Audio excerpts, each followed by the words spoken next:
मैथिली ठाकुर के विरोध देखे छिए, मिथिला के किछ नचनिया कर रहल छे और कहे छे कि मैथिली ठाकुर के पहला मंच हम देने छलिए आ ओकर पिताजी दिल्ली में हमरा मंच पर से नाम कटा दिलक। तो रे भाई नचनिया, तोहर नाम कटइये वाला छो, एखन मंचे पर से नाम कटलो हन। आवे वाला दिन में तू माता भगवती से मना जे जीत जाओ मैथिली ठाकुर, ओई के बाद तोहर नाम राशन कार्ड से कटतो, ओई के बाद तोहर नाम वोटर लिस्ट से कटतो, ओई के बाद तोहर नाम जे फ्री में बिजली घर में यूज कर रहल छी ओई से कटतो।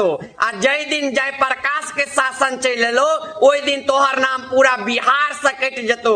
से कान खोल कर सुन ले, आ मैथिली के बारे में बाजे से पहले 100 बेर सोच ले, नहीं तो मैथिली के लेल हैया जान तक निछावर करे के लेल जय प्रकाश तैयार छे आ तोरा संसद नचनिया के जवाब देला तैयार छे। ते औकात में रही है, औकात में रह कर मिथिला के बेटी के ऊपर किछ बाजी है, नहीं तो औकात में आइन दिल जतो।